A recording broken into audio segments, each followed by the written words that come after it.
From JBS Studios in Greater New York, this is the JBS News Update with Teisha Bader.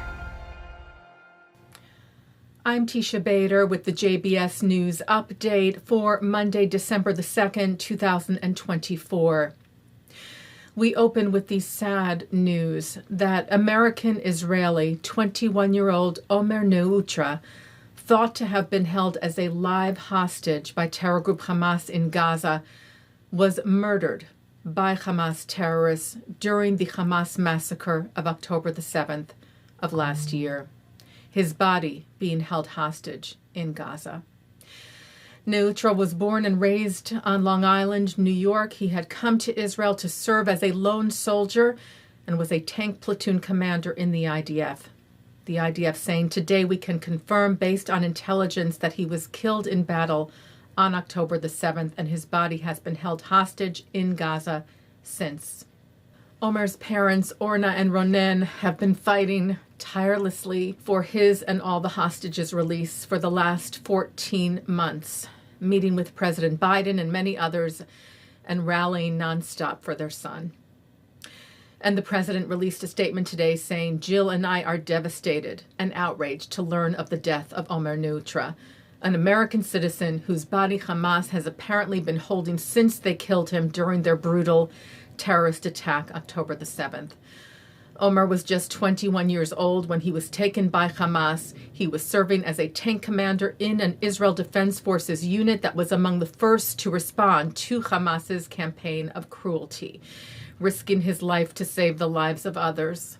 During this dark hour, as our nation joins Omer's parents, brother, and family in grieving this tragic loss, we pray to find strength and resilience. And to all the families of those still held hostage, we see you, we are with you, and I will not stop working to bring your loved ones back home where they belong."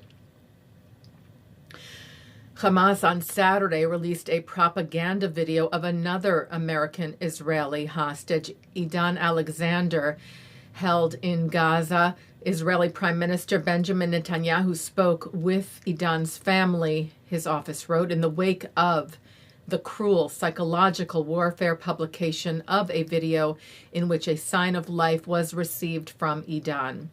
The Prime Minister saying he feels the suffering that Elan and the hostages and their families are enduring and promised that Israel is determined to take every action to bring them back home, together with all of the hostages held by the enemy.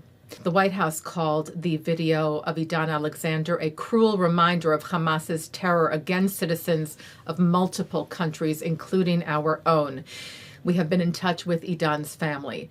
The war in Gaza would stop tomorrow, and the suffering of Gazans would end immediately and would have ended months ago if Hamas agreed to release the hostages. It has refused to do so. The White House noting there is a deal on the table now.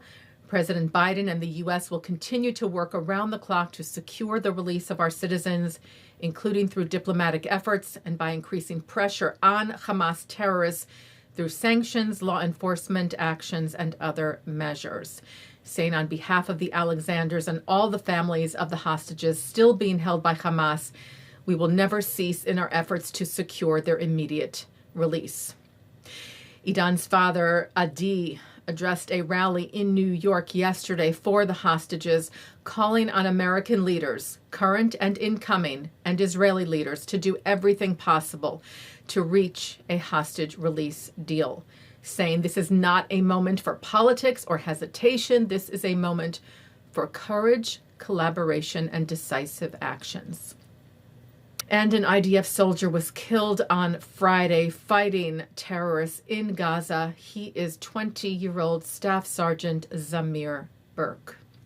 Turning now to Lebanon, where the truce reached with terror group Hezbollah is being tested.